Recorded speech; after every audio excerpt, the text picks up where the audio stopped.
¿Están desarrollando qué parte ahora? ¿La parte respiratorio o renal? Renal, doctor. Renal, ya. Bueno, el equilibrio ácido básico vemos en la parte renal, pero también está muy relacionado al aspecto respiratorio. Nosotros vemos y cobra mucho interés también el manejo del estado ácido básico en el paciente respiratorio. Ahora más que nunca, que en estos pacientes que estamos teniendo, este aluvión de pacientes con distrés respiratorio, estamos viendo muchísimos trastornos del medio interno, ¿verdad? Entonces, el manejar este estado ácido básico es cosa, pero de todos los días. Vemos, pero todos los días. En el aspecto metabólico también, cuando vean la parte de endocrinología, van a ver que también se ven trastornos ácido básicos, frecuentemente la acidosis metabólica, ¿verdad? Y de todo eso vamos a ir viendo ahora así a modo general, y después van a ir ya relacionando con las patologías propiamente dichas, ¿verdad? Bueno, respecto a trastornos del sodio, potasio, cloro, ¿pudieron ver algo ya? Sí, con el doctor Derlis. También, ok, perfecto. Bueno, entonces pasa que este equilibrio se da en forma casi matemática, ¿verdad? Hay un equilibrio ya que básicamente se mueven cargas eléctricas, me refiero, ¿verdad? En el organismo. Y estas cargas tienen que estar siempre en un equilibrio muy fino, ¿verdad? Cualquier injuria que produzca una perturbación de la fisiología del organismo trata de compensar inmediatamente, ¿verdad? Ya, porque trabaja dentro de esas cargas positivas, negativas, y esas cargas tienen que estar en un fino equilibrio. Eso se describió todo ya en fisiología.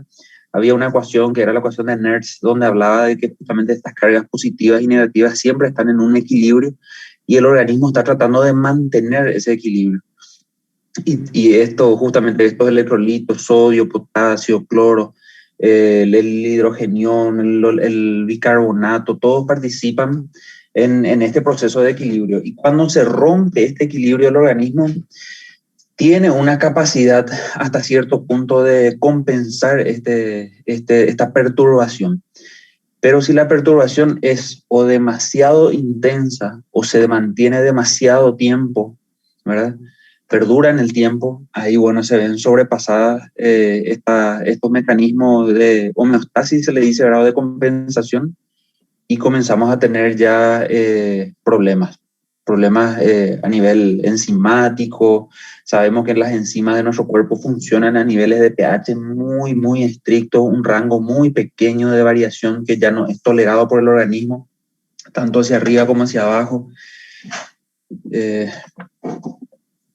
A nivel neurológico vieron ustedes los trastornos del sodio, cómo pasan factura en el cerebro, corazón y potasio, cómo está relacionado, ¿verdad? El cloro y riñón, o sea, es increíble cómo esta parte afecta a todo el sistema, ¿verdad? Entonces nosotros decimos que siempre parece un tema así muy complejo, muy complicado, ¿verdad? Entonces, una forma de tratar de hacer una aproximación a esto es hacer una analogía. Estas perturbaciones son como una discusión que ocurre entre distintas partes del organismo, ¿verdad? Es como que hay un desfasaje o una discusión entre lo que es el sodio, el cloro, el potasio, por ende también el corazón, riñón, pulmón, cerebro, y que nosotros podamos, al entender esto, nosotros podemos entrar en el medio de esa discusión, comprender el lenguaje que ellos están hablando y poder mediar para que hagan las paces estos órganos y sistemas que están fracasando, ¿verdad? Y por supuesto reconocer que es lo fundamental, que a veces nos equivocamos muchísimo, queremos entrar y resolver la discusión, pero no le encontramos a ese cizañero ahí que está creando problemas entre todos estos órganos, ¿verdad? Y sistemas. Nosotros también fundamentalmente, además de corregir el problema, tenemos que encontrar a ese personaje que está generando problemas, que generalmente es una patología, ¿verdad? Entonces, resolver la causa, retirar ese foco, esa causa tenemos que resolver para que esto logre un equilibrio real. Porque como vieron, la persistencia de la causa en el tiempo es lo que va a superar nuestra capacidad de compensación y va a tumbar finalmente al organismo, ¿verdad? Y bueno, y de eso vamos a ir hablando ahora. Bueno, respecto a la parte de generalidades, un poco para repasar un poquito nomás lo que es la parte de fisiología, cosas que están en todos los libros, ¿verdad? Y por eso digo libros, recuérdense de ese punto, ¿verdad? Es algo que siempre hablamos en las recorridas médicas, cuando vamos viendo ya los pacientes. Estos valores son los valores normales que vemos en los libros justamente. Son los valores de referencia, ¿verdad? Niveles de presión parcial de CO2 entre 35 y 45, presión parcial de oxígeno 85, bicarbonato entre 22 y 26, una saturación mayor a 95. Pero dependiendo del paciente y de la perturbación que presente, estos valores pueden ser anormales también. Entonces, lo fisiológico muchas veces no es normal en un paciente enfermo. Muchas veces nosotros tratamos de buscar estos parámetros que estén así dentro de lo más fisiológico posible, ¿verdad? Pero podemos causar daño al paciente al buscar que el paciente te sature a toda costa 96, 98, 100%, buscar que la PC2 esté a toda costa 35 o 45 o 40, siendo que este paciente X podría estar necesitando un nivel de PC2 un poco más bajo para compensar otro aspecto. A veces la hiperoxia, los niveles de oxígeno altos pueden ser dañinos en ciertas enfermedades, por ejemplo, patologías cerebrales agudas o isquémicas cardíacas, ¿verdad?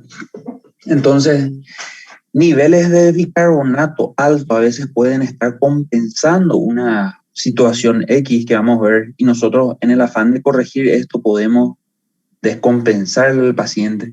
Entonces, estos son valores normales para el famoso guideline, el libro de fisiología. Pero cuando le tengamos a Juan Pérez, por decirte, frente a nosotros con una patología X, tenemos que entender que la fisiología se rompió, que el organismo está buscando un equilibrio, un estado de equilibrio, y que podría estar utilizando, valiéndose de alguno de estos u otros para compensar alguna variación, ¿verdad? Entonces, esos son los mecanismos homeostáticos de los cuales estábamos hablando.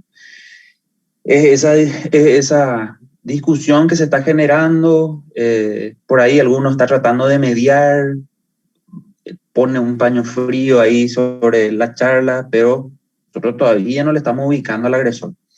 Estos mecanismos homeostáticos, ya escucharon hablar de los mecanismos de tampón o buffer, ¿verdad? Son los mecanismos más rápidos, los que entran ahí a mediar rápidamente y de uno u otro modo, tal vez intracelular o extracelularmente, logran equilibrar este trastorno, ¿verdad? Vamos a dar ejemplos más finos después. Mecanismos pulmonares. También estos controlan cambios en el estado ácido básico mediante la excreción o retención de CO2. Bueno, el anhídrido carbónico sabemos que se excreta a nivel pulmonar por la ventilación, ¿verdad? La ventilación es básicamente eliminar o mover un gas, ¿verdad? Eso es importante que recuerden ese concepto, ¿sí? Porque vamos a hablar mucho de eso. Si nosotros tenemos una habitación X, ¿verdad? Una habitación y tenemos una ventanita aquí y hay una persona aquí adentro. Esta persona va a ir eliminando aquí CO2, vamos a ir acumulando este gas aquí, ¿verdad? Puede ser emisión de otros gases también, que se pueden ir acumulando, ¿verdad? Entonces, esta sala, cuando entre alguien aquí, puede notar esta diferencia, ¿verdad? De una zona bien aireada, ventilada, versus una zona pobremente ventilada, en donde hay una acumulación de gases. Entonces, ¿qué es el clásico? Viene la mamá y te dice, mi hijo, abrí un poco tu pieza, ventila tu pieza, te dice. Y vos abrís la puerta y esto se mueve. Ese movimiento de gases es lo que nosotros le decimos ventilación. Entonces, el pulmón básicamente lo que hace es eso. A través de la ventilación, ¿verdad? Mueve un gas disminuye su concentración plasmática y por ende podemos deshacernos de un gas para buscar un equilibrio. Es un mecanismo que actúa bastante rápido también, no tan rápido como los mecanismos buffer, pero actúa bastante rápido también. La diferencia es que el mecanismo buffer se fatiga, o sea, es decir, se consume, alcanza su limitación muy rápidamente. Logra una compensación rápida, normalmente puede ser parcial, a veces puede ser total, pero es muy limitada su capacidad. O sea, depende de que la noxa se retire rápidamente. El pulmón también actúa rápido, se puede sostener en el tiempo, pero se va a agotar si la noxa se mantiene. Y los riñones son mecanismos que actúan excretando o reteniendo ácidos o bases.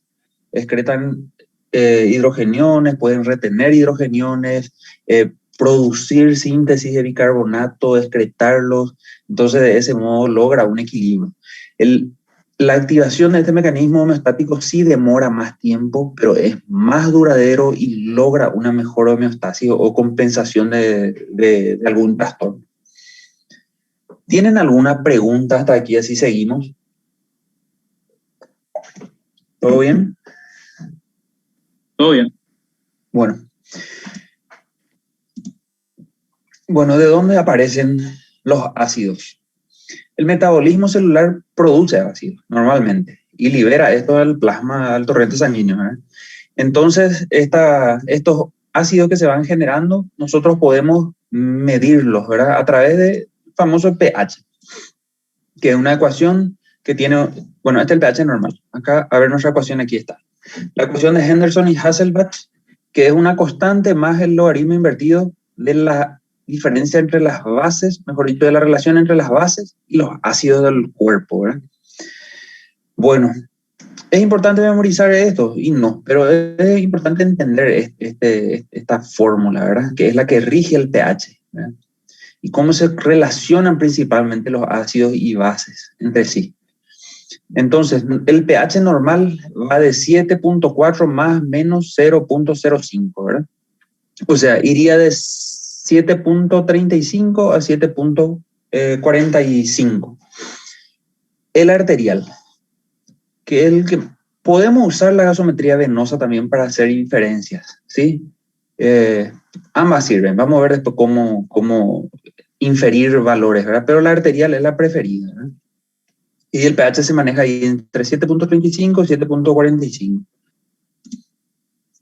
Bueno, esta relación entre bases, acá bicarbonato, y ácido, el ácido carbónico acá, esta relación es matemática y se mantiene en el cuerpo en una relación de 20/1.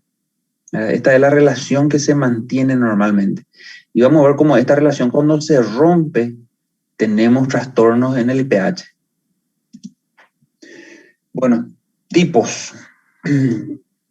Tenemos los trastornos hacia abajo, el pH bajo, ¿verdad? Que es la acidosis, y el aumento de más de 7.45, que es la alcalosis. Cuando estas variaciones se dan en la sangre, o sea, esto en verdad es el pH sanguíneo, en verdad se le llama acidemia y alcalemia. Dije que iba a cambiar esto y no cambié. Es una acidemia, ¿por qué? Porque el pH sanguíneo está alterado, ¿sí? Es una acidemia. Y esto es una alcalemia, porque el pH sanguíneo está mayor a 7.45. Ahora, las causas de esta acidemia y alcalemia sí podemos ver otra vez y se dividen en respiratorias, metabólicas y mixtas. Es decir, podemos tener pacientes que tienen una alcalemia, ¿verdad? Menor a 7.35, y que esta alcalemia sea debida a una acidosis respiratoria o una acidosis metabólica, ¿verdad? Y lo mismo cae en la parte de la alcalemia. ¿Se entiende eso? Bueno, vamos a hablar de la acidosis respiratoria. Estábamos hablando del problema de la ventilación que dijimos, ¿verdad? Acá vemos otra vez el problema de la ventilación. Un pulmón, en este caso, ya no ventilado. Vamos a hacer acá un dibujito de unos alveolos. Así. Tenemos unos alveolos pulmonares. Y estos alveolos sí son pobremente ventilados porque tienen acá una conexión a los bronquiolos y después se van aumentando. Bueno, tenemos una excreción deficiente de CO2 por una ventilación inadecuada. O sea, básicamente el plasma se elimina del plasma hacia los alveolos la PCO2, ¿verdad? La CO2, mejor dicho, y esto debe ser excretado hacia el aire ambiente, ¿verdad? Hacia afuera. Cuando hay cualquier situación que bloquee este proceso, se va a producir una retención progresiva de CO2 y una acidosis respiratoria que va a llevar a un descenso del pH. Bueno, ¿me podrían decir a ustedes qué le parece que pueda llevarnos a una retención de CO2, ¿sí? Del CO2 plasmático? ¿A alguien se le ocurre algo? Sobredosis de sedantes. ¿Por qué y cuál? ¿Podrías decirme? ¿Por qué? ¿Qué efecto tienen los sedantes? Correctísimo, es correcto. Es una de las causas y te diría que es una causa muy importante actualmente. Actualmente vemos muchos trastornos de ansiedad generalizada, dificultad para conciliar el sueño, trastorno de pánico, y realmente se está utilizando y bastantes drogas ansiolíticas y estas pueden producir hipoventilación. Correctísimo. ¿Podría decirme alguno y por qué mecanismo? ¿Alguien le puede ayudar? ¿Podría ser el diazepam, doctor? El diazepam, sí. Diazepam. No utilizamos tan frecuente el diazepam así ambulatorialmente. Acá en Paraguay al menos. Los yanquis usan mucho. Pero nosotros no. Pero sí, es un ansiolítico potente, efecto de acción prolongado. Se podría usar en el síndrome de abstinencia, en pacientes que van dejando el alcohol. Pero el diazepam, ¿de qué familia es? Es una benzodiazepina. Es una benzodiazepina. Entonces, el diazepam produce depresión del centro respiratorio. Es un ansiolítico, es un agonista GABAminérgico y produce depresión del centro respiratorio. Así como deprime y produce sedación, deprime el centro respiratorio. Entonces el paciente comienza a hipoventilar. Y mira, ya perdí la cuenta de la cantidad de pacientes que vimos con depresión del centro respiratorio, de retención, pero brutal de CO2, ¿verdad? Le estoy hablando de valores, si nosotros decimos que hasta 45 lo normal, 80, 100, 120, y vamos a ver las consecuencias que tienen esos valores tan altos. ¿Algún otro ejemplo? Súper bien, ese ejemplo, no sé quién dio ese ejemplo, súper bien. ¿Alguna enfermedad pulmonar primaria que tenga un trastorno en la difusión de la CO2 es causal, ¿sí? Enfermedades como la fibrosis pulmonar, enfermedad pulmonar obstructiva crónica, todo lo que deprima el sistema nervioso central, sea fármacos, lesiones centrales, ¿sí? Un accidente cerebrovascular que comprima el tronco, el centro respiratorio, ¿sí? Hipertensión endocraneana que produzca depresión del estado de conciencia, coma, todo puede llevar a hipoventilación y retención de CO2, que después vamos a ver que para lesiones del cerebro es contraproducente, incluso es catastrófico la retención del CO2 para enfermedades cerebrales agudas. Problemas neuromusculares u óseos del tórax. ¿Por qué le parece que estos problemas pueden producir hipoventilación? ¿Alguien conoce una enfermedad neuromuscular? Miastenia. Guillain-Barré. Sí, muy bien, sí. Miastenia produce hipoventilación. El Guillain-Barré, una parálisis ascendente, produce, por supuesto, también la esclerosis lateral amiotrófica, ¿verdad? Que también puede ir produciendo hipoventilación, pero va a ser más crónico, esto más lento, posiblemente va a compensar en forma rápida, no es aguda. Lo mismo este trastorno óseo del tórax, creo que va a ser un proceso más crónico, no tan agudo, ¿verdad?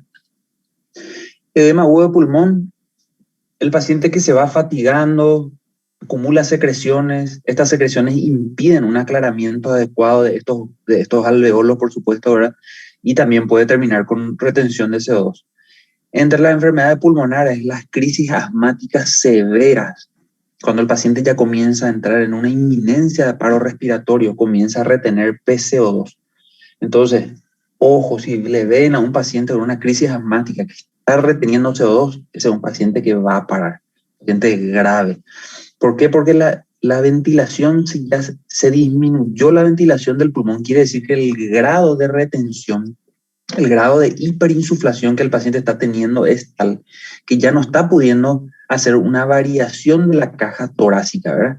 Nosotros tenemos acá, vamos a hacer un pulmoncito de este corazón acá, ¿verdad? Cuando tenemos un pulmón hiperinsuflado, lo que pasa es que aumenta tanto ya el diámetro de la caja torácica, tanto anteroposterior, lateral, el diafragma ya está tan aplanado, no puede más hacer este movimiento de émbolo, ¿verdad? Que no hay un movimiento aquí de gases. Entonces, se produce una hipoventilación porque esto ya no varía.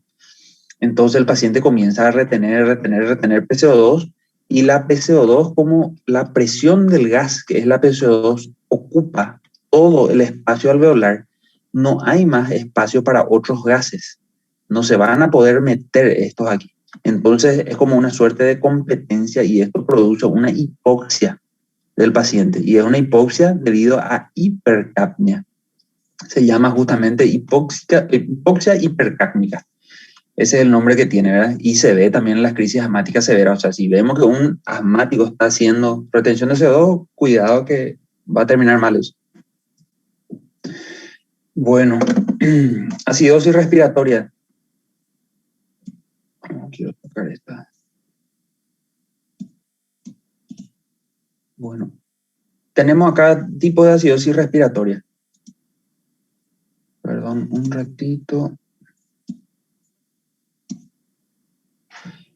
Bueno, estamos hablando acá de la acidosis respiratoria aguda, ¿sí?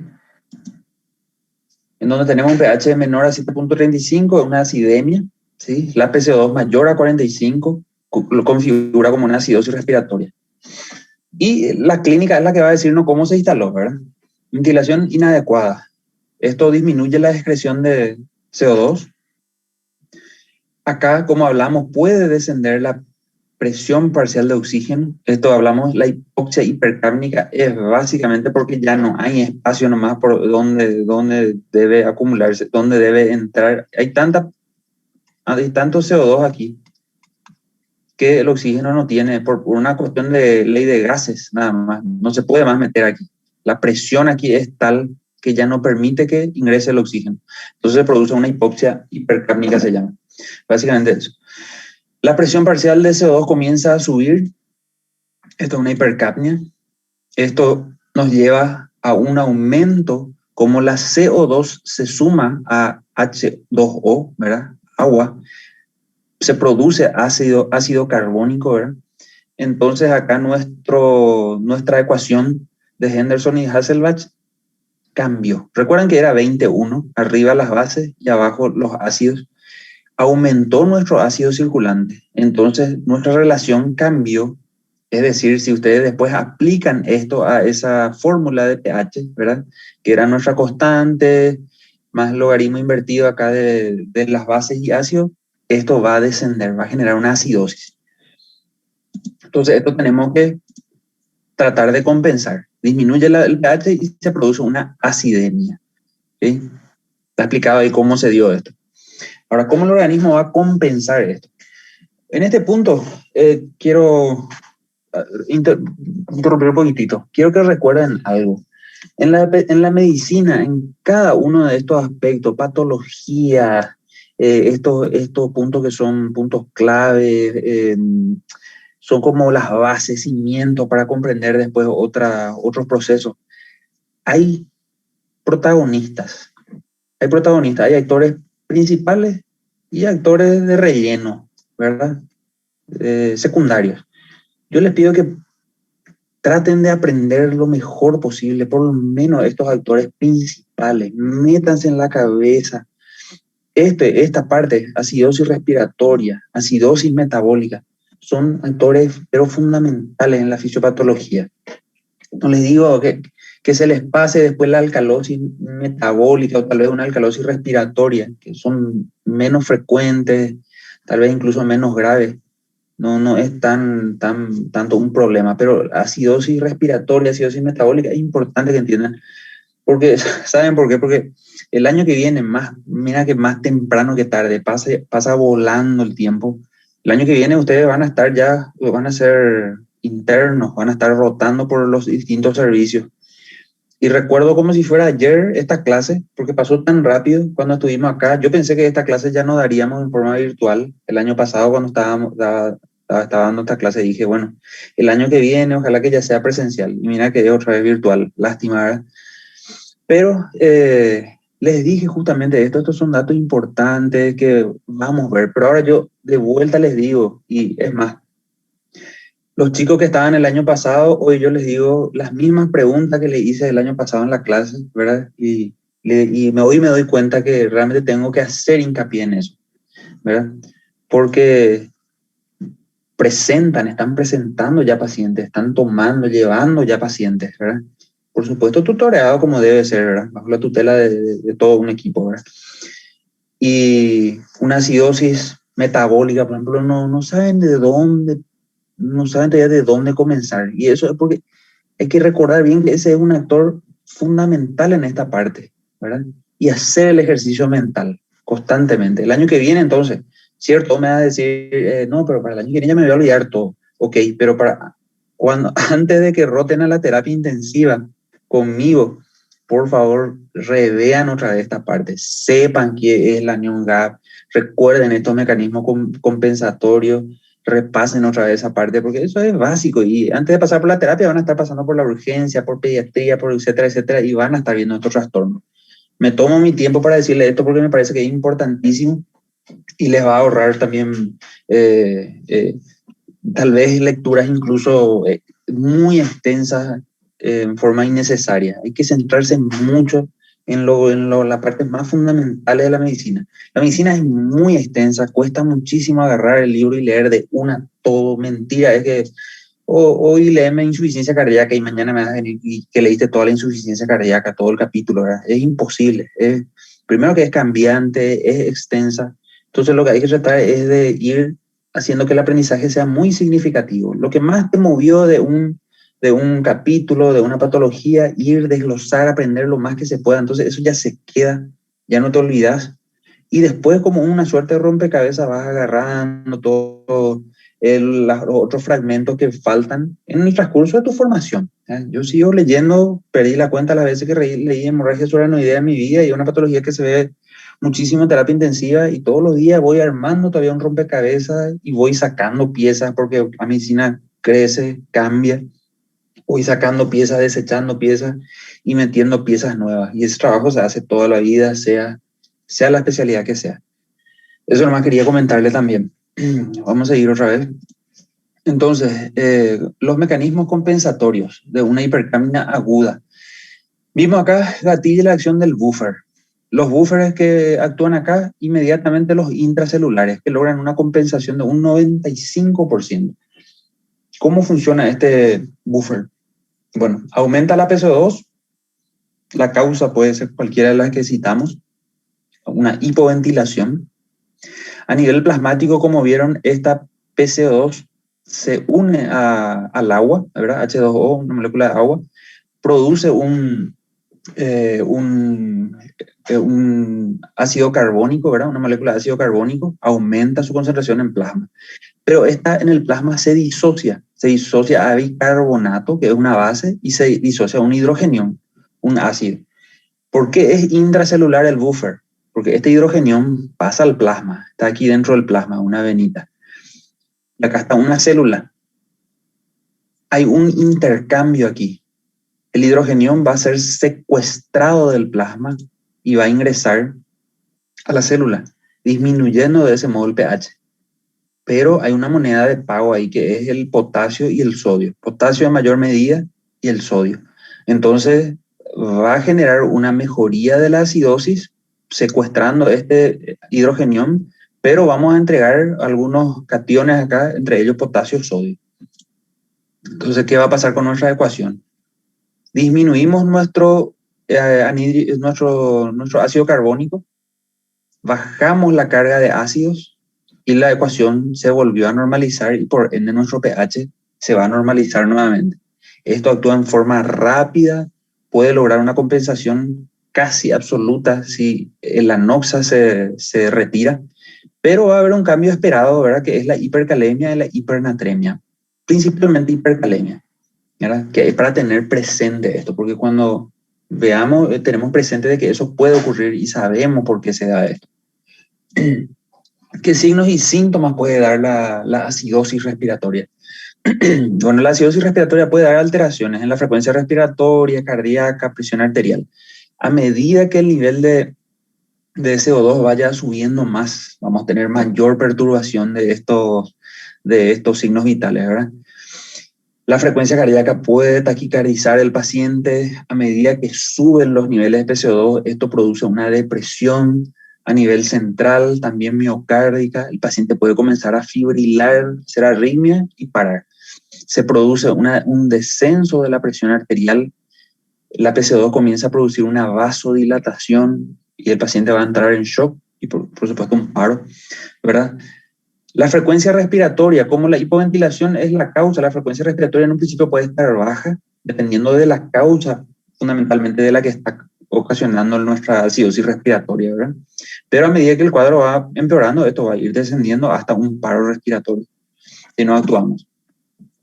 A nivel central va desde una confusión, ¿verdad? El paciente que va reteniendo, mira, abuelitos que toman clonazepam, alprazolam para dormir, a veces se les pasa un poquitito la dosis porque el clonazepam es en gota, por ahí en vez de 3 gotas, sin querer la cuidadora, el cuidador, o a veces el mismo paciente que no ve bien, no usó sus lentes y siguió ahí por el sonidito nomás, o usó su lente, no vio bien y se pasó en las gotitas. Puede presentar una sobredosis, una sobredosificación ya de su benzodiazepina y presentar en un principio confusión. Entonces se despide el familiar y el abuelito está un poco confuso, le llama la atención. A la noche se va, le evalúa otra vez porque estaba preocupada la nieta, la hija, se va, le sacude al abuelito, ya no responde y llega al hospital a la mañana ya en coma, ¿verdad? Es una evolución típica de estos pacientes. Por dar un ejemplo. Hipertensión endocraneana en casos más graves. Bueno, la PCO2 a nivel cerebral. Bueno, la circulación cerebral sufre un cambio.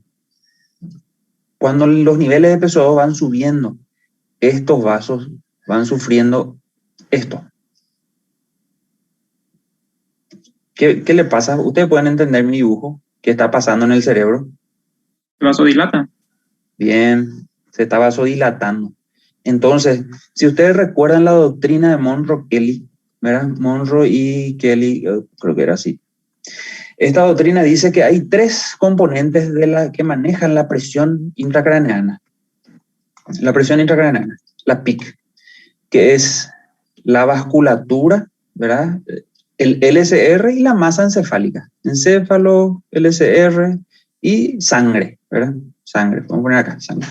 Entonces, cualquiera de esto que pierda su equilibrio va a producir aumento de la presión intracraneana, ¿verdad? Entonces, sabemos que la PCO2, cuando comienza a aumentar, esto va a comenzar a producir una vasodilatación, una hiperemia, y este paciente va a comenzar a tener hipertensión endocraneana. ¿Y la hipertensión endocraneana qué produce? Produce coma, letargia, confusión. Y la hipertensión endocraneana, cuando es tal, ya va a producir acá una herniación por el foramen que va a ser catastrófico, va a llevar al paciente a un paro, un enclavamiento, ¿verdad? O sea, puede ser muy, muy grave esto, ¿verdad? Entonces, eso es también el efecto a nivel neurológico que produce la retención de PCO2.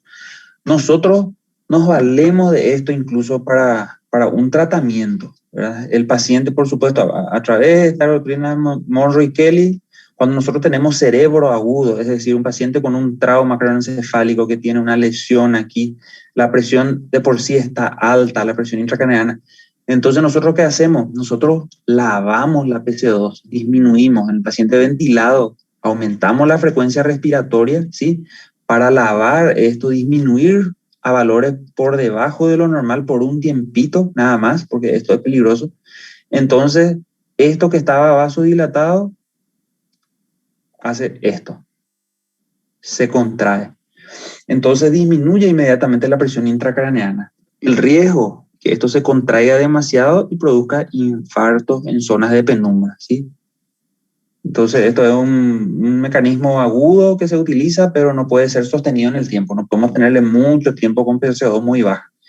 Es un mecanismo breve, debe ser, ¿verdad? Después se tienen que agregar otros mecanismos, soluciones osmóticas en este caso serían, ¿verdad? Bueno, después manifestaciones clínicas en individuos anestesiados y en cualquier otro que la CO2 esté muy elevada, la fibrilación ventricular y la muerte, por supuesto, ¿verdad? ¿Cómo podemos mejorar todo esto, ¿verdad? Y bueno, mejorar la ventilación por sobre todo, abrir las puertas, la ventana, movilizar ese gas, ¿verdad? En pacientes que están con alteración del estado de conciencia, en la posición en semi-Fowler mejora la excursión del diafragma, ¿verdad?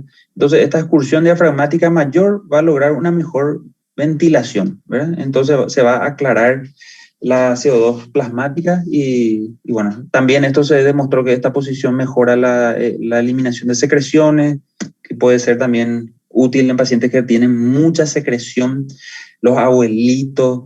Es común verle en las casas al abuelito, de repente, cuando vienen así, plano. Imagínense lo que es este paciente plano, ¿verdad? Inmediatamente estas secreciones, saliva, secreción traqueal, secreción pulmonar misma, esto se acumula todo acá en estas zonas más pendientes, ¿verdad? Entonces, todo este proceso va a dificultar mucho más la higiene pulmonar y por ende la ventilación, ¿verdad?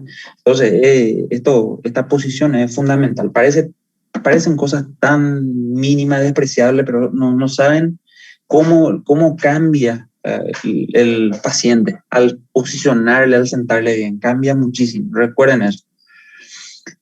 Eliminación de secreciones, fisioterapia, la hidratación adecuada. En los abuelitos esto es importantísimo, ¿verdad? El paciente deshidratado ni siquiera tiene secreciones porque está tan seco que sus secreciones son tan taponosas que hacen tapones a nivel de los bronquios, ¿verdad? Pueden ser bronquios fuentes, secundario, terciario, ¿verdad? Y esto lleva a telectasias, se colapsan todo esto alveolo y por supuesto ahí comenzamos a perder zonas por un mismatch, una falta de relación entre la ventilación-perfusión y comenzamos a tener problemas con tanto hipoxemia como retención de PCO2.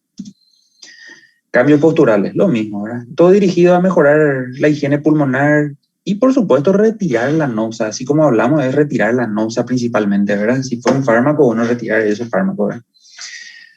Bueno, acidosis respiratoria crónica, ¿verdad? Esto vemos comúnmente en pacientes, ejemplo clásico, EPOC, pacientes que tienen patología pulmonar crónica, fibrosis pulmonar, trastorno en la difusión, pacientes con EPOC, ¿verdad?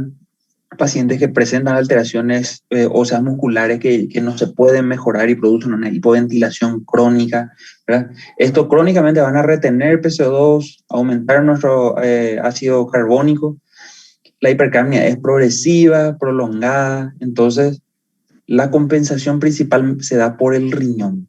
Como esto es lento, ¿qué va a hacer nuestro riñón? Por un lado, acá excreta nuestro hidrogenión y en vez de excretar bicarbonato, reabsorbe el bicarbonato. Entonces vamos a ver qué pasa acá. Aumenta nuestro numerador de la ecuación de Henderson proporcional al denominador. Nosotros tuvimos una ganancia acá de ácidos, ¿verdad? Entonces, nuestro denominador aumentó, que es nuestro ácido. Nuestra base, acá lo que él busca es, si bien trata de excretar estos como se mantiene en el tiempo, nunca se logra excretar del todo. Entonces, ¿qué busca él? Retener, nuestro organismo, retener bicarbonato. Entonces, ven que logró otra vez el equilibrio, reteniendo bases. Y logramos la relación 20-1 nuevamente, ¿verdad? Entonces vamos, en estos pacientes, le hacemos una gasometría. Por ejemplo, el EPOC. El EPOC es un ejemplo clásico, ¿verdad? Viene el paciente, tiene un pH de 7.2, ¿verdad? PCO2 60, niveles mayores a 50, 55, 60, generalmente comienzan a dormirle al paciente. Le puedo poner más incluso, vamos a ponerle acá, viene con 80 de PCO2, pero el paciente viene tranquilo, Glasgow 15 en 15, hablando, lúcido, no tiene ninguna perturbación. Pero ¿qué encontramos? Encontramos que su bicarbonato está 45, está elevadísimo. ¿Recuerdan cuando hablamos allá al principio y les pregunté yo, ¿cuánto es el bicarbonato normal? O sea, le presenté ahí todo lo que es el bicarbonato normal, el CO2 normal. Para Guyton era 22 a 26, pero 22 de bicarbonato para este paciente posiblemente es la muerte, ¿verdad?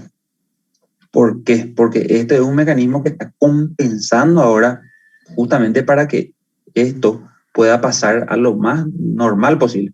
En verdad, si está compensado no estaría el 7.20, vamos a poner acá 7.35. Está normal en este estado. Ahora, ¿qué pasa? Este paciente se descompensa porque tuvo una agudización de EPO y esto de 80 subió a 100. Ahí sí, como fue tan rápido, se ve superado esto y esto va a bajar bruscamente, entonces vamos a tener una acidemia nuevamente, ¿sí? Y ahí nosotros podemos actuar tratando de bajar esto. A veces nos pasamos y mira lo que pasa si es que el paciente viene con un pH de 7.20, la PCO2 subió a 100, el mismo paciente, y encontramos que el bicarbonato está 45.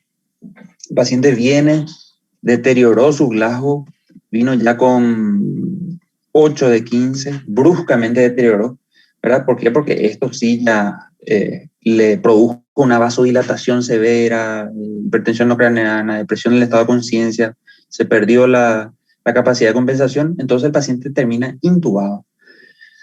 ¿Qué pasa cuando intubamos al paciente? El paciente muchas veces es ambuceado en la urgencia o se conecta a un ciclador o un ventilador y comenzamos a lavar esta PC2. Aumentamos la frecuencia respiratoria para comenzar esto a lavar. Perdón. Entonces, lo que buscamos es bajar esto. De 100, bajar. Pero no podemos bajar a 45. ¿Por qué? Porque nuestro bicarbonato está elevadísimo. Entonces, ¿qué va a pasar? Este pH, si yo llevo a 45, este pH va a subir brutalmente. Vemos que a veces suben así 7.8. Entonces produce una alcalosis metabólica tal y el paciente, ¿saben qué pasa? Convulsiona.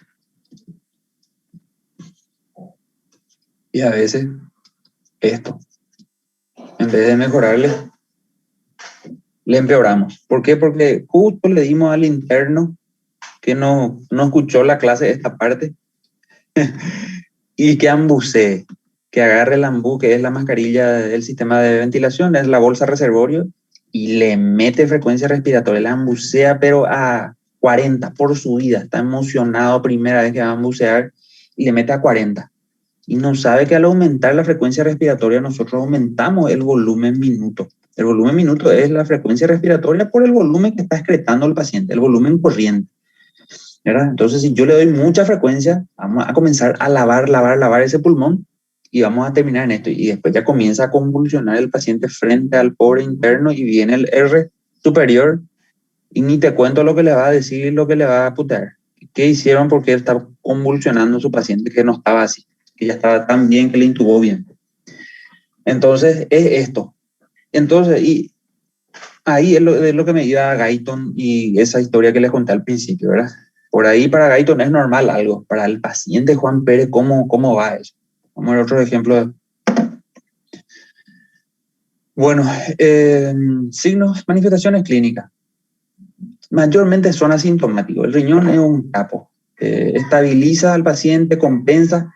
Ahora, cuando se agrega una acidosis respiratoria aguda, cuando se agudiza el problema. ¿Vieron lo que le dije, verdad? Estaba a 60, el tipo vive ahí con su pH de 60 a 7.40, él está ahí. Gracias a que el bicarbonato y el riñón son muy así, puro músculo.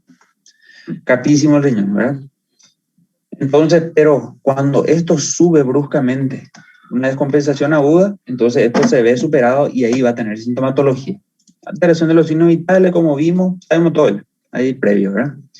Cianosis, ¿por qué? Por por lo que habíamos hablado. Acá hay un problema ya de gases. Eso es ley de los gases nomás. No puede ocupar, hay tanto CO2 acá que no hay lugar para el oxígeno. Ustedes saben esa parte. Parámetros gasométricos. Bueno, las compensaciones acá para hacer un repaso nomás de lo que es la parte de acidosis respiratoria. Bueno, valores normales. Vimos aquí en la acidosis respiratoria aguda, descompensada, la PCO2 por supuesto sube, el bicarbonato se halla normal y el pH bajo. Esto en situaciones descompensadas. En la acidosis respiratoria crónica compensada, la PCO2 está alta, el bicarbonato se aumenta, ya vimos por qué, y compensa acá nuestro pH. En la acidosis respiratoria aguda descompensada, vimos que no entran en juego estos, sino búferes intracelulares, ¿verdad? Y tratan de compensar esto. Muchas veces no se logra una compensación total, como en la acidosis respiratoria crónica. Bueno, y esto es ya prácticamente ustedes van a inferir, van a deducir que si es que hubo un problema en la ventilación, el exceso también de la ventilación va a producir una alcalosis respiratoria, ¿verdad? Causas comunes, todos los estados hipermetabólicos, hipertiroidismo, sepsis, embarazo, ¿verdad? Estados de hipermetabólicos farmacológicos que vemos mucho también, ¿verdad? Cocaína, todos los estimulantes, anfetaminas, ¿verdad? Pueden producir esto y una hiperventilación. La ansiedad, causa común, sepsis, embarazo. La hipoxemia produce una alcalosis respiratoria, ¿verdad? Por una hiperventilación, las alturas. Administración excesiva de drogas y hormonas, farmacológicos, también vemos, ¿verdad? Todas drogas, hormonas estimulantes, drogas estimulantes, ¿verdad? Y acá está el problema de nuestro interno, que se le intubó, le dimos el ambú y se entusiasmó, ¿verdad? Y nos llevó a una alcalosis respiratoria, pero el bicarbonato va a tardar días en bajar de ese 45, entonces se produce una alcalemia severa que le lleva a la convulsión al paciente. Bueno, alcalosis respiratoria aguda, descenso menor a 35, aumenta la excreción de CO2, esto disminuye la excreción plasmática de CO2, es una hipocapnia. Entonces, ¿qué pasa en nuestro denominador? Disminuye el ácido. Entonces aumenta las bases, la relación, ¿verdad? Se produce esto. ¿Cómo podemos compensar esto? Y se usan los buffers, así como en la hipercapnia, ¿verdad? Pero acá el proceso va a ser al revés, ¿verdad? Al contrario. Este hidrogenión se va a ceder al plasma y el potasio y el sodio van a ingresar a la célula, ¿verdad? Entonces, de ese modo vamos a aportar más hidrogeniones al plasma y tratar de compensar así la alcalosis respiratoria. También acá hay aniones que entran en juego. El bicarbonato va a ser secuestrado y el cloro entregado al plasma, ¿verdad? ¿Y esto qué hace? Aumenta la carga de ácidos y nuestra ecuación logra un equilibrio nuevamente. Manifestaciones, vasoconstricción. Esto a nivel cerebral es lo que nos interesa a nosotros, nos valemos incluso de eso para tratamiento.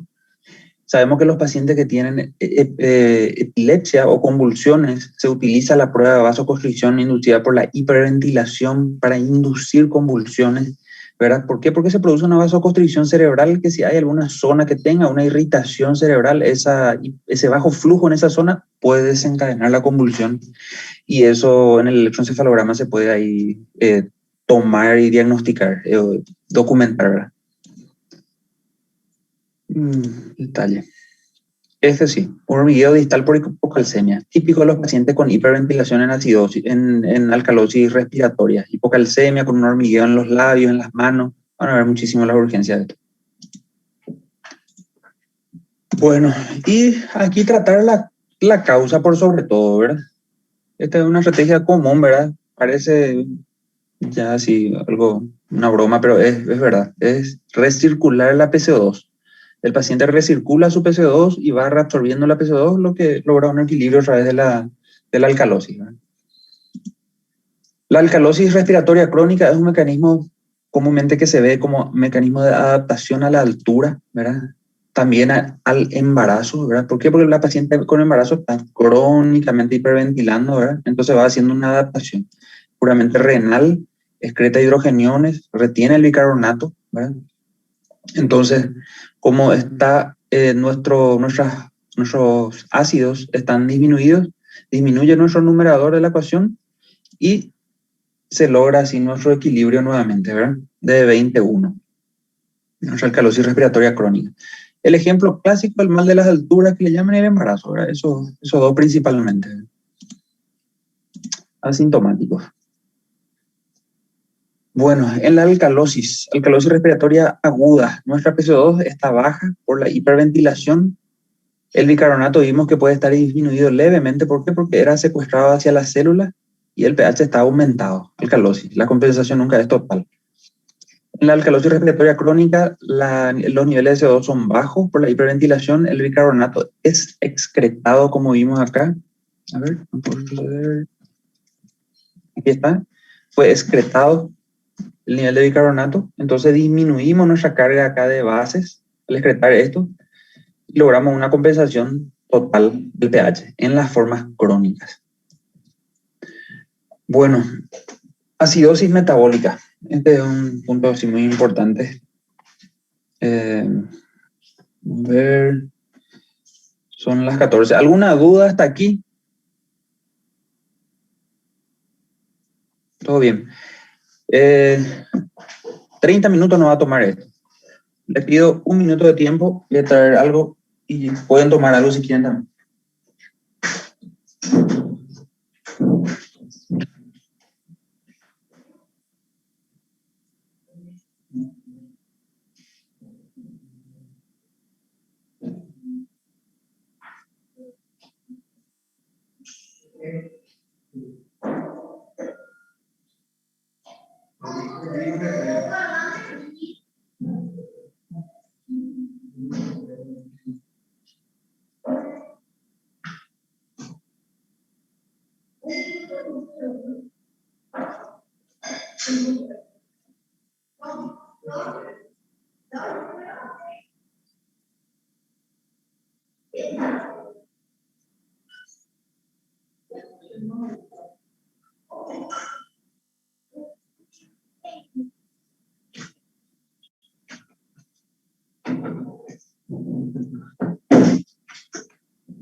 Bueno, de vuelta.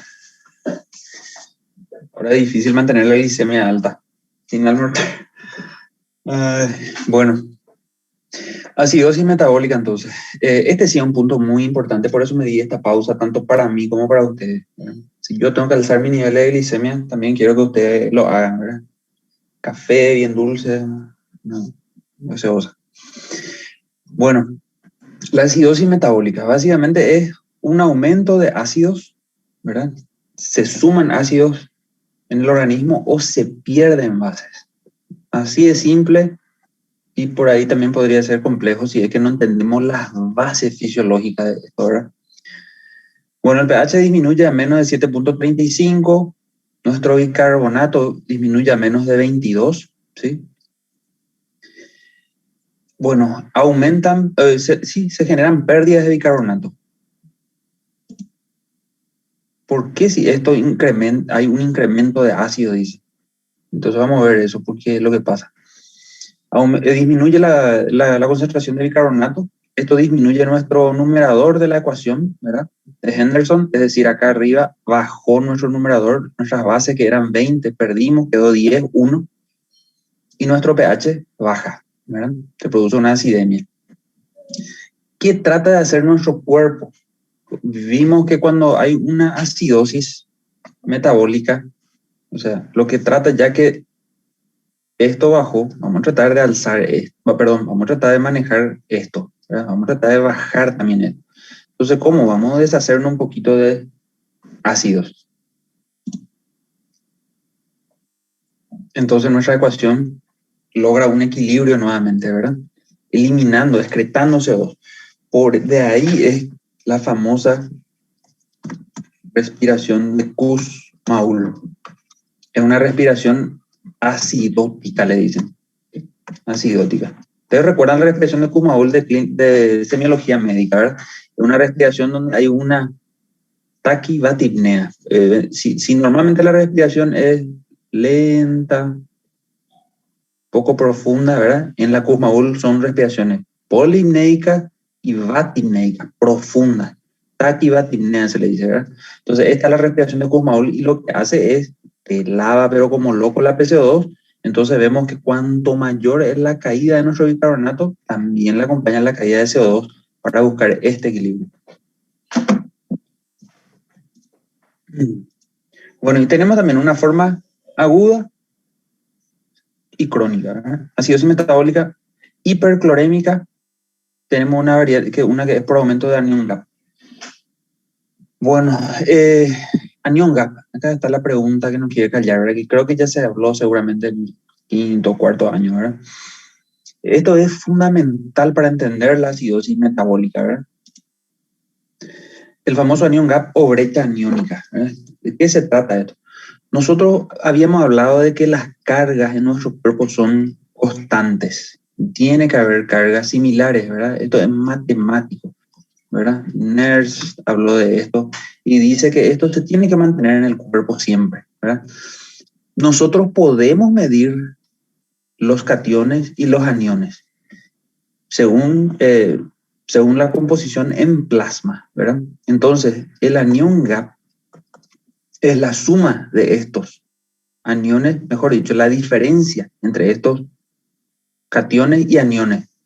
Entonces, la diferencia entre estas cargas positivas menos las cargas negativas tiene que ser cero. ¿Por qué? Porque hay un equilibrio, ¿verdad? Pero nosotros no podemos medir todas las cargas negativas de nuestro cuerpo. ¿Por qué? Porque hay algunos que están dentro de la célula, otros son cargas propias de las proteínas, otros intraeritrocitarios, ¿verdad? Entonces, no podemos medir todas estas cargas negativas. Entonces, queda acá un valor X, ¿verdad? Que no va a ser cuantificado. Este valor X sabemos que va entre 14 más menos 2. Ese es lo que acá, sí, va así, 12 a 16. Es el anion gap, es esa brecha que falta para que esto llegue a cero, al equilibrio. ¿Sí? ¿Se entiende? Eso que no medimos, que está acá oculto en estas moléculas y demás, que no estamos pudiendo medir. Entonces, el anion gap es básicamente la diferencia entre el sodio, que es nuestro principal representante de carga positiva, menos nuestros principales representantes de carga negativa, más cloro. No son, como vieron, no son todos, pero son los principales. Entonces, sabemos que acá quedó un X, un valor X, que nosotros ya sabemos que es 14 más menos 2. Ese es el valor normal que tiene que arrojar este anion gap. Si este valor se altera y sube, es decir, que se ganó un factor X acá, ¿verdad? De carga negativa, que aumentó el gap, la brecha, se aumentó. Ese factor X que está aumentado es un ácido. Es un ácido, que es un ácido no volátil. Porque el ácido volátil sabemos que es la CO2. Entonces se elimina como un gas, se elimina por el pulmón, ¿verdad? Pero cuando aumenta el anion gap, es un ácido no volátil, es un ácido que no estamos pudiendo vaporizar, eliminar, ¿verdad? Y ahí vemos entonces, clasificamos la acidosis metabólica con anion gap aumentado y anion gap normal, que es el representante. Entonces, esa es una introducción a lo que es el anion gap, que es fundamental que entiendan eso, ¿verdad? ¿Qué es lo que es ese famoso anion gap? El anión es la carga negativa X que generó el ascenso de esta fórmula, de la diferencia. Bueno, creo que se entiende ya. Bueno, entonces vamos a seguir. Vemos acá nuestra fórmula.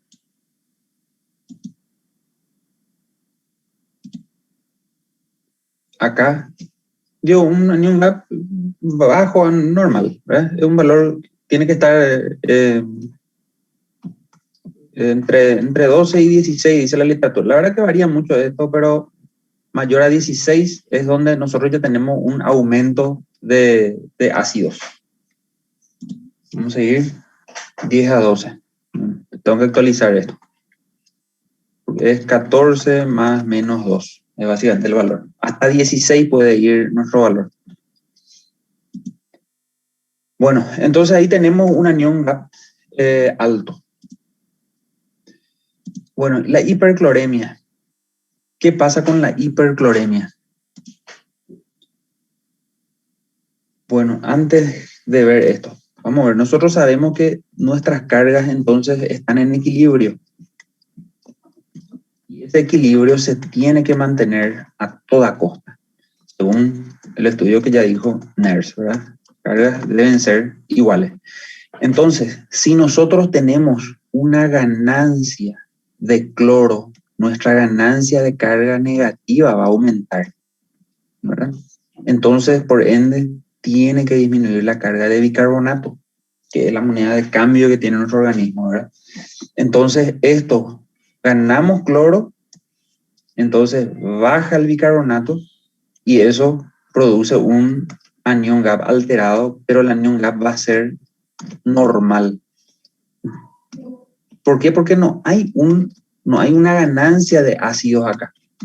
No hay un aumento de ácidos orgánicos no volátiles, sino que fue una pérdida de un anión, ¿verdad? Perdón, una ganancia de un anión que generó un descenso compensatorio de otro anión, que en este caso el bicarbonato, y eso lleva a la acidosis.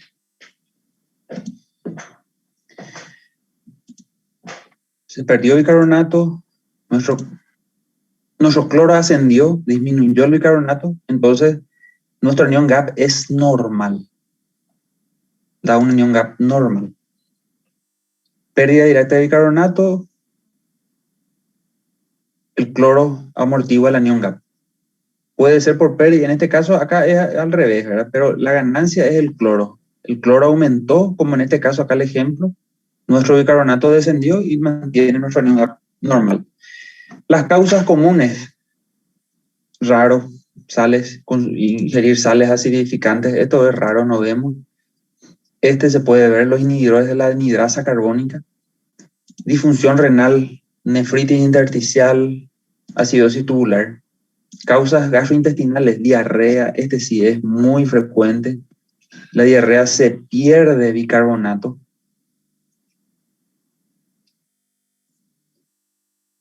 Y después hay vómitos en estado de reposo. Hay una causa muy común de acidosis hiperclorémica, que es cuando le damos mucho el famoso solución salina al 0,9%, ¿verdad? Que está compuesto por cloruro de sodio. Y la carga de cloruro de sodio de ambos es muy alta. Si ustedes se fijan, la concentración plasmática de cloro va de entre 90 a 105 en promedio, ¿verdad? Y tiene 153 de cloro. Entonces, si le damos mucho de esto, se genera un aumento progresivo del cloro. Esto lleva a una hipercloremia y esto se le dice síndrome de hiperreanimación. Hiperreanimación con solución salina. La solución salina tiene cargas altas de cloro, entonces produce aumento del cloro, descenso compensatorio y un anión GAP normal. Bueno, la acidosis metabólica, entonces vamos a ver por aumento del anión GAP. Disminuyó nuestro nivel de bicarbonato, nuestro cloro se mantiene en rango, ¿verdad? Y nuestro anión GAP sube. Más de 14, 16. ¿Por qué? Porque hubo una ganancia acá de ácidos, como habíamos hablado. Nuestro sodio se mantiene normal, nuestro cloro normal, nuestro bicarbonato disminuyó, ¿sí? Pero hay una ganancia de otros ácidos y vamos a ver cuáles pueden ser. El bicarbonato descendió para amortiguar la ganancia de ácidos, que son otras cargas negativas que van apareciendo, ¿verdad? Ejemplos: cuerpos cetónicos, cargas negativas, aniones, ácido láctico, ¿verdad? Lactacidemia, Ácidos orgánicos no volátiles que se eliminan normalmente por el riñón, ¿verdad? También van disminuyendo, van generando una brecha neométrica mayor, ¿verdad? Intoxicaciones por ácido salicílico, etilenglicol, ¿verdad? Que son sustancias también ácidos orgánicos no volátiles que van a acumularse, ¿verdad? Ganancia de ácido y van a ser amortiguados en cierta medida por nuestro bicarbonato, pero generando una acidosis metabólica. Nuestro bicarbonato va a comenzar a caer, ¿verdad? Y va a comenzar a ganar ácido orgánico, y al hacer la fórmula, entonces vamos a encontrar que nuestro anion gap va a salir ya 18, 20 y así sucesivamente. Causas: insuficiencia renal, como vimos, retención de ácidos orgánicos no volátiles, cetoacidosis diabética. O sea, estamos hablando de todas las causas de anion gap alto.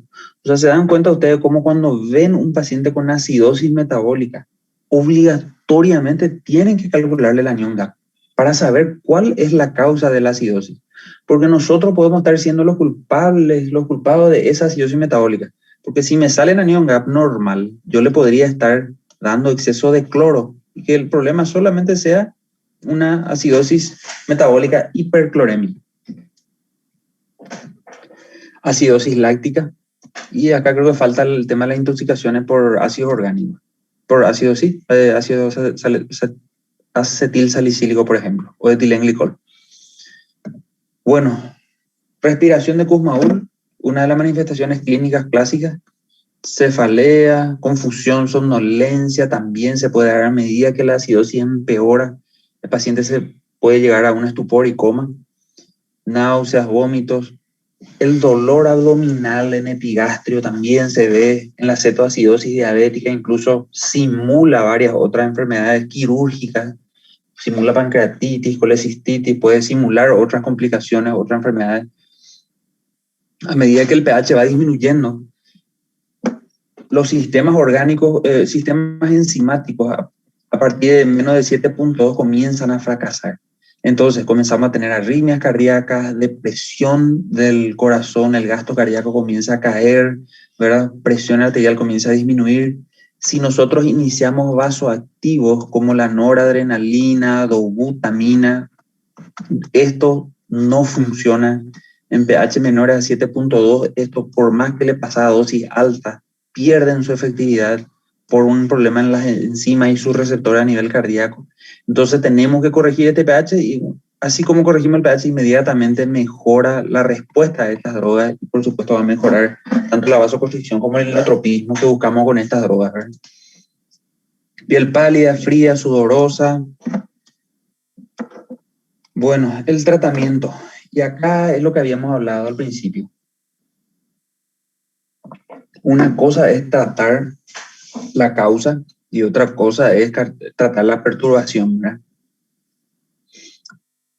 Vayamos siempre por la causa, reconozcamos la causa. Por eso el anion gap te va a permitir saber justamente la causa.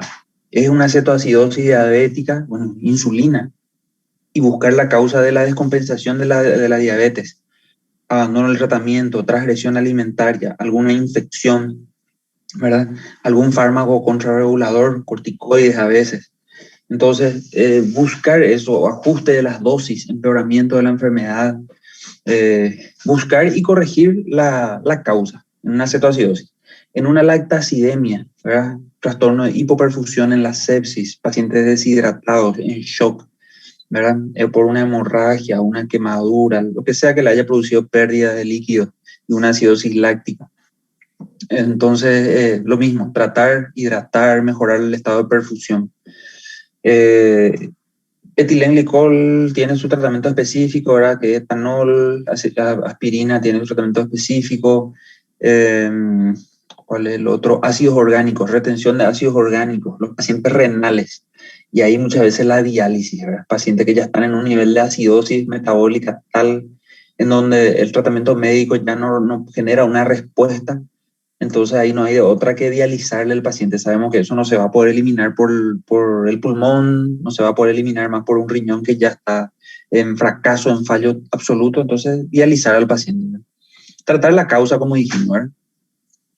¿Cuándo administrar el bicarbonato? El bicarbonato se puede administrar como un puente, depende mucho de la causa, ¿verdad? Está bien descrito que los pacientes con cetoacidosis diabética tienen una tolerancia increíble a los cambios de pH, llegando a tolerar niveles de pH de 6.9 como si nada. El paciente está lúcido, sin ningún mayor síntoma. Entonces, a estos pacientes no hace falta que se le haga bicarbonato, sino que más bien hidratarle porque están deshidratados y hacerle insulina para recuperar, para eliminar estos cuerpos cetónicos, ¿verdad? Y con eso se corrige el pH, ¿verdad? Pero hay otras situaciones, como por ejemplo la falla renal aguda, falla renal crónica, que va a ir a diálisis. Se puede administrar bicarbonato si el bicarbonato es menor a 10, como un puente, si el pH es menor a 7.1 y el bicarbonato menor a 10, como un puente para la diálisis, la terapia sustitutiva renal. O sea, mientras le preparamos para sostenerle hasta un puente. Solamente en esos casos, ¿verdad? Bueno, parámetros gasométricos de una acidosis metabólica aguda. En la descompensada, el bicarbonato está bajo, ¿verdad? Acidosis metabólica, la PCO2 está normal y el pH está obviamente bajo. ¿Cómo trata de compensar? Y bueno, disminuyendo los niveles de este ácido volátil que es la CO2 y llevamos nuestra ecuación a 21 nuevamente, ¿verdad? Y el pH se puede normalizar. Eso es respecto a la acidosis metabólica. La alcalosis metabólica es el incremento del bicarbonato plasmático, ¿verdad? Causas comunes, el exceso de diuréticos, vemos en uno de los casos, se llama síndrome de compresión de volumen en pacientes deshidratados.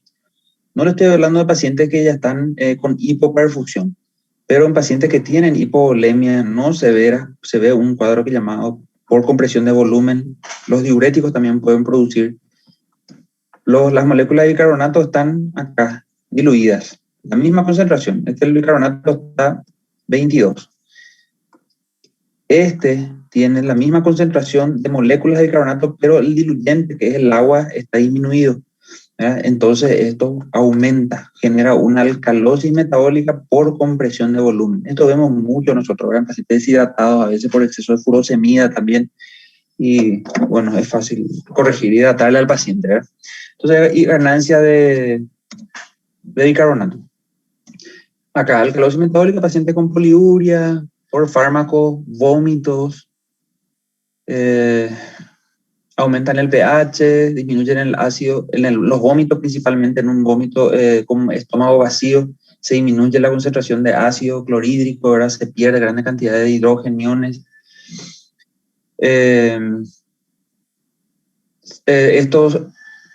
El mecanismo de compensación puede ser disminuir el intercambio de hidrogeniones con potasio, ¿verdad? Lo que va a producir una hipocalemia, vimos que es la respuesta esperada en estos casos.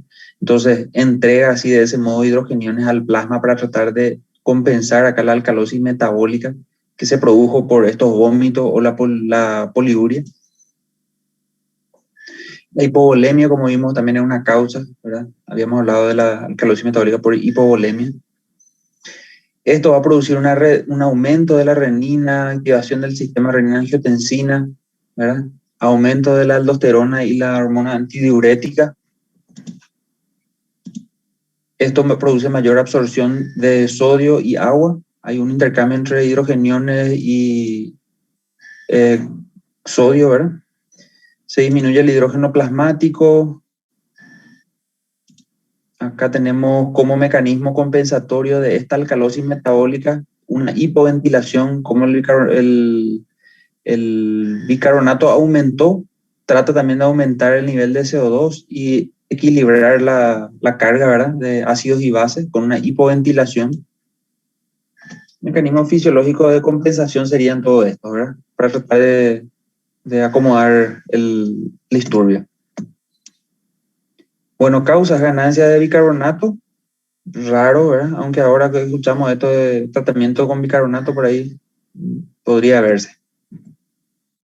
Pérdida de ácido, esto es importante, los vómitos, pérdidas renales, patologías renales primarias, el hiperaldosteronismo, sí, en este caso sí.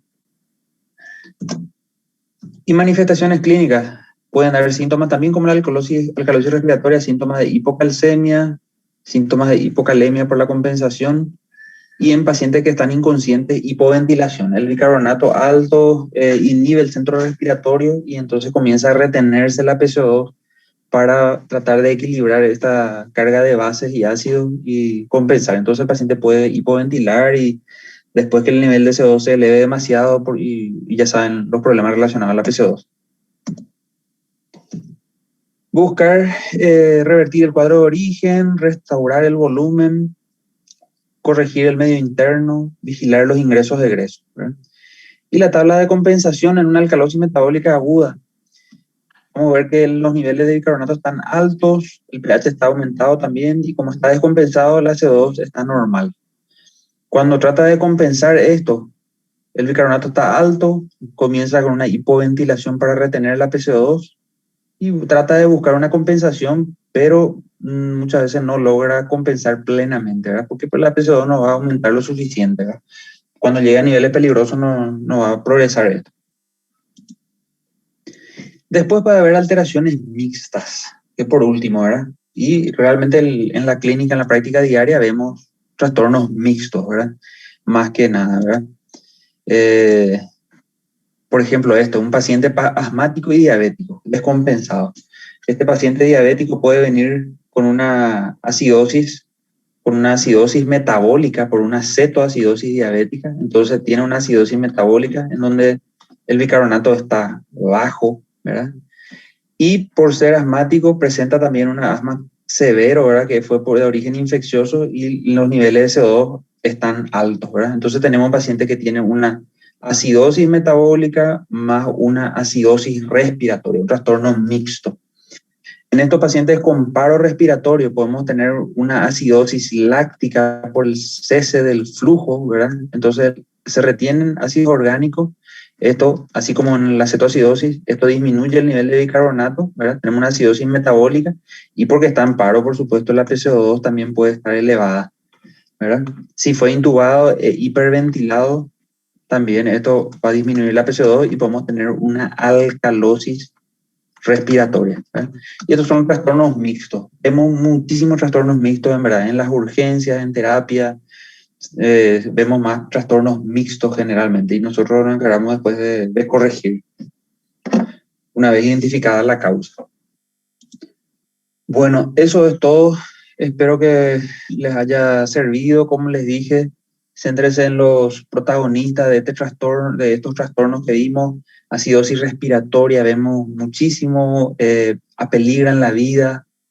Por eso es importante que aprieten en eso. La acidosis metabólica, vemos muchísimo, son muy frecuentes y por ende muy relevantes para nosotros en la práctica diaria. Aprieten muchísimo en ese punto, ¿sí?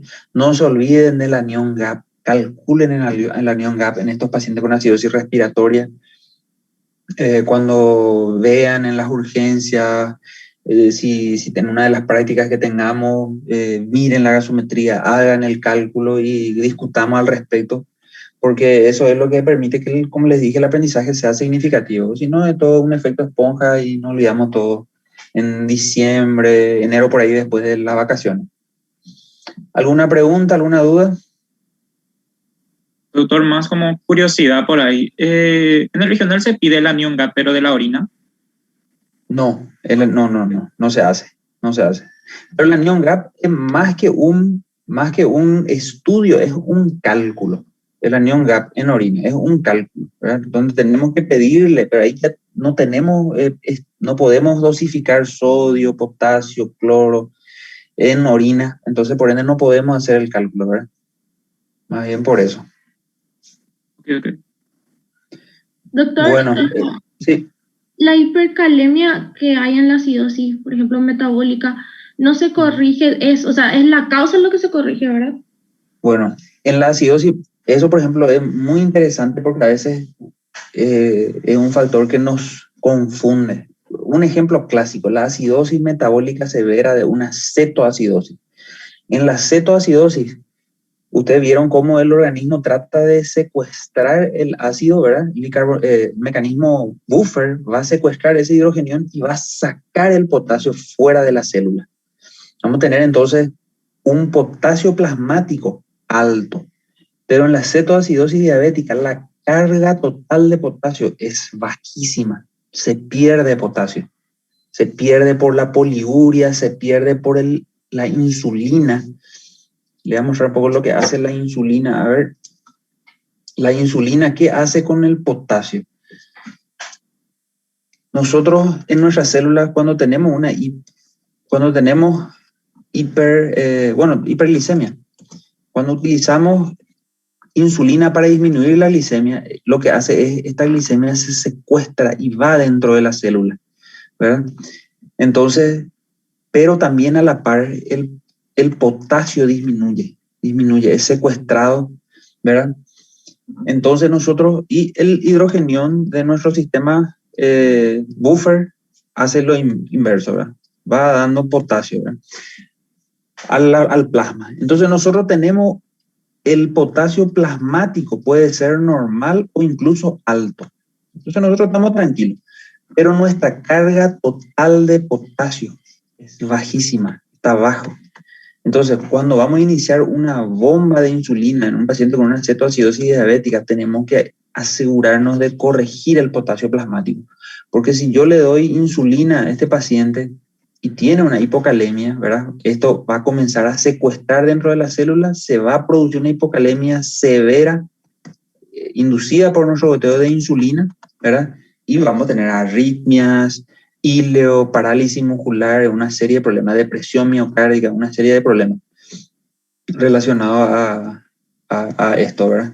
Entonces, eso es, creo que así iba tu pregunta, ¿verdad? El potasio en la acidosis metabólica, es eso. Tenemos que asegurarnos que el potasio esté normal antes de iniciar, por ejemplo, un goteo de insulina. Van a ver eso cuando hablen de descompensación diabética, ¿verdad? Porque vamos a tener un potasio alto, pero es falso, no es real ese potasio. El potasio plasmático va a estar normal o alto, pero el global corporal va a estar bajo. Ya, doctor. ¿Y eso sería solo en la cetoacidosis o en los demás casos de acidosis también? No, en todos los casos de acidosis siempre vamos a tener este mecanismo compensatorio, ¿verdad? De que el hidrogenión va a ser secuestrado y va a dar potasio.